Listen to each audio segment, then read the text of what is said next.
তৃপ্তি নন্দী, আনুমানিক 55 বছর বয়স। তিনি মৃত অবস্থায় পড়ে আছেন।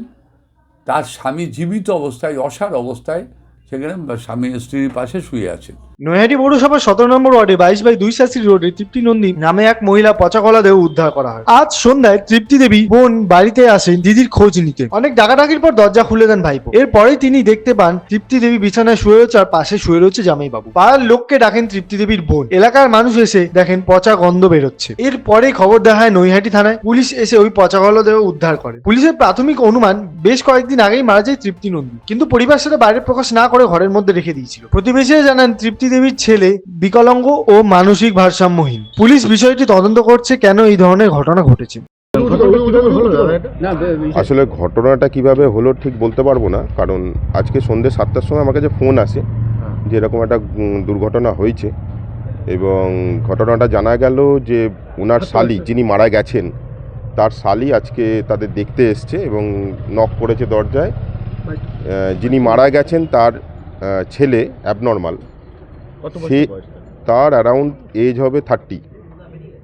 তো তার বাবা আনকনসিয়াস কন্ডিশনে ছিল, ডেড বডির পাশেই শুয়েছিল, তার পক্ষে এসে খোলা সম্ভব হয়নি।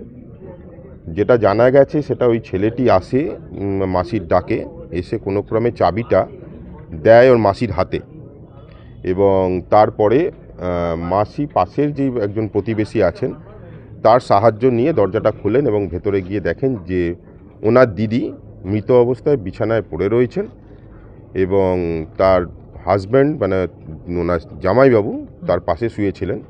এবং তাকে যখন ওনারা নক করেন উনি একটু রেসপন্স করেন, কিন্তু উঠে জানাতে কিছু পারেননি, এবং তার অ্যাবনর্মাল ছেলেটি তখন পাশেই বসেছিলেন। মানে অ্যাবনর্মাল বলছি ইন দ্য সেন্স যে সে চলতে ফিরতে যেমন অসুবিধা হয়, তার কথা বলতেও খুব অসুবিধা হয়। তো যাই হোক, পরবর্তীকালে আমরা যাই, আমরা ভেতরে গিয়ে যখন দেখি অত্যন্ত দুর্গন্ধ রয়েছে।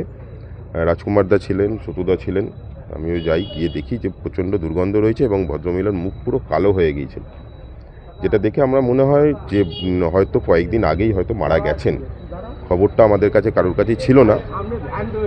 এর পরবর্তীকালে চেয়ারম্যান স্যারের সাথে যোগাযোগ করা হয়, পুলিশ প্রশাসনের সাথে যোগাযোগ করা হয়, তারা আসেন, এসে ডেড বডিটা নিয়ে যান, আর যিনি ওনার হাজব্যান্ড অসুস্থ হয়েছিলেন তাকে হসপিটালাইজড করার জন্য নিয়ে গেছেন।